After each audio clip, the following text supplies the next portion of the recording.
Assalamualaikum warahmatullahi wabarakatuh. Sekarang saya berada di Pesta Buku Perlis dan Karnival Pembaca tahun 2026. Acara ini berlangsung selama 6 hari bermula 24 hingga 29 Julai 2026. Pelbagai aktiviti menarik yang berlangsung selama acara ini dilangsungkan, termasuklah jualan buku, cenderamata dan lain-lain lagi. Mari kita saksikan bersama-sama.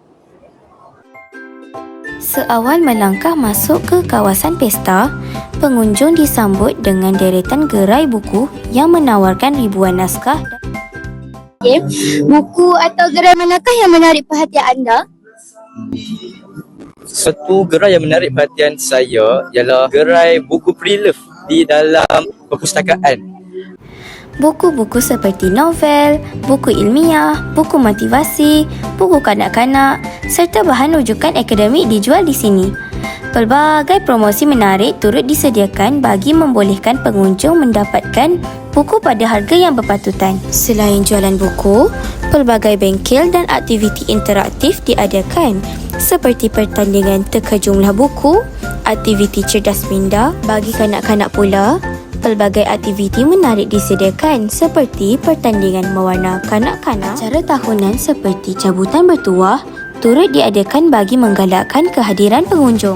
Apa aktiviti yang Kisha paling suka dekat Pesta Buku hari ini? Sampai lupa. Aktiviti mewarna batik yang memberikan peluang kepada pengunjung, khususnya kanak-kanak. Bukan itu sahaja, aktiviti doodle art dan pameran AI tools yang memperkenalkan penggunaan kecerdasan buatan dalam pembelajaran turut mendapat sambutan orang ramai. Permainan PlayStation 5 dan virtual reality juga memberikan pengunjung pengalaman teknologi dan mengaplikasikan STEM dalam kehidupan secara lebih interaktif. Turut menjadi tarikan ialah mini zoo yang menampilkan pelbagai haiwan seperti gecko, iguana, pelbagai spesies burung, arnab yang comel serta tikus kecil. Kehadiran haiwan-haiwan ini bukan sahaja menghiburkan, malah memberikan pengalaman pembelajaran yang menyeronokkan kepada pengunjung, terutamanya golongan kanak-kanak dan seisi keluarga.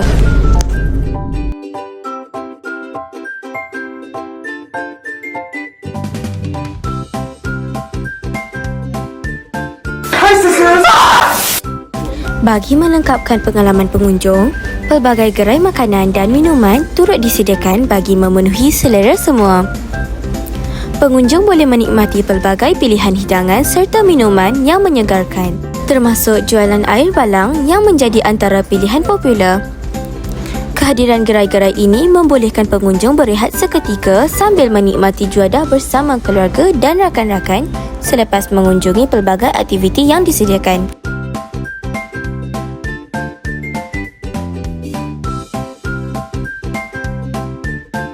Pengunjung juga boleh mendapatkan pelbagai cenderamata menarik seperti penanda buku, beg, alat tulis dan pelbagai barangan eksklusif yang dijual di beberapa gerai sebagai kenang-kenangan sepanjang berada di Pesta Buku. Selain itu, air Madinah turut diedarkan secara percuma kepada orang ramai.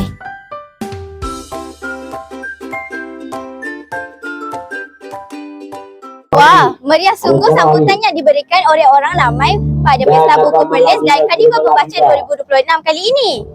Jadi, marilah kita sama-sama memeriahkan lagi sambutan Pesta Buku pada kali ini. Jumpa lagi pada episod yang akan datang. Selamat tinggal. Bye.